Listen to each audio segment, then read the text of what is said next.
For better citizens tomorrow, we need to prepare our children today. If we neglect our children while they are young and tender, it will be difficult and perhaps impossible for them to be good citizens in old age, says Richard Chikwenembe.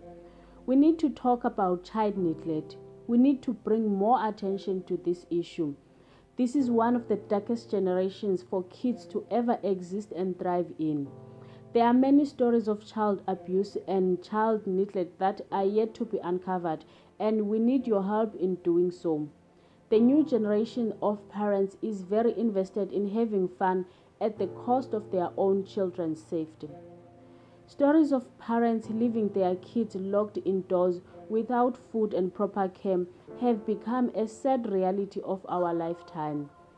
The level of child neglect is disappointing these days. Here is the story of a 2-year-old boy who was left tied to a wood pallet while his grandmother went to the shop. According to the reports, the boy was left under the care of his maternal grandmother when his mother passed away in 2020. The 73-year-old grandmother was exposed by her neighbors when they spotted the child tied to a wood pallet.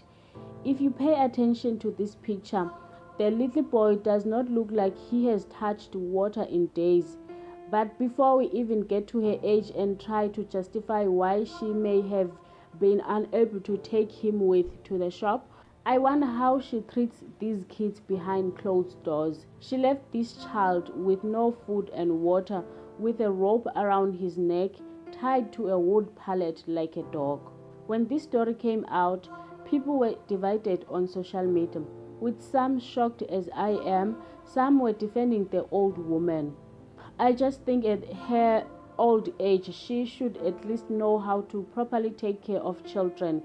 She even has her own kids. I wonder what kind of a mother she was to her own kids, if she can do such things to her own grandchildren. I do not think anyone who raised their own kids in a proper way can do this when they grow up. Yes, I agree, age does come with its own challenges, but still, if she was a loving mother, she would have found other ways to leave the child. She even has neighbors who could have attended to the child while she was out running errands, but she chose to tie her in a yard like a dog. Some people were defending the woman, saying with her age it must be difficult for her to take him wherever she goes.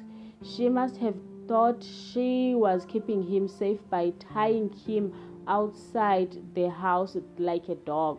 I just don't think that is safety. I do not want to even mention all the other horrible ways to which this could have gone.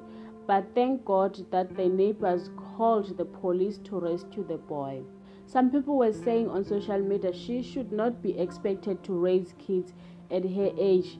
She raised her own kids and now she is expected to raise their kids. I get that, but this is a different situation. In her case, her daughter, the mother of the children, passed away last year. I just feel like when your mother dies, you should feel blessed to have a granny because she is supposed to be your second mother. And as a society, we need to stop justifying child abuse. We need to call it out when we see it. Here is another story.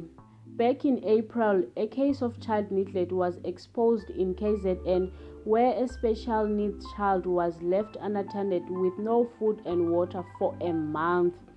This 7-year-old disabled boy was found by neighbors locked indoors with dogs for about a month. The neighbors told the officials that the boy's granny had left him under the care of his father.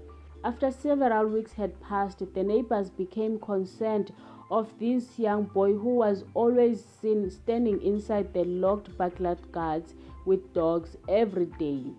The father allegedly left the boy in the house for several weeks without food and water. The conditions to which the child was left in were devastating to those who found the child. It is shocking that a father, a parent, can subject their own kids to such conditions. No child deserves to be treated like this, and there is no justification or no explanation that can be accepted from the parents of this child. Thank God that the child was rescued by the social workers who then moved him to a safer home.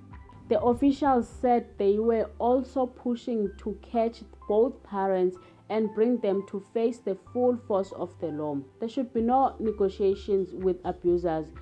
As the Department of Social Development, we are leaving no stone unturned in dealing with such cases in our society. A number of children are brought up in safe homes. We encourage parents to make use of government help if they find themselves unable to take care of the children.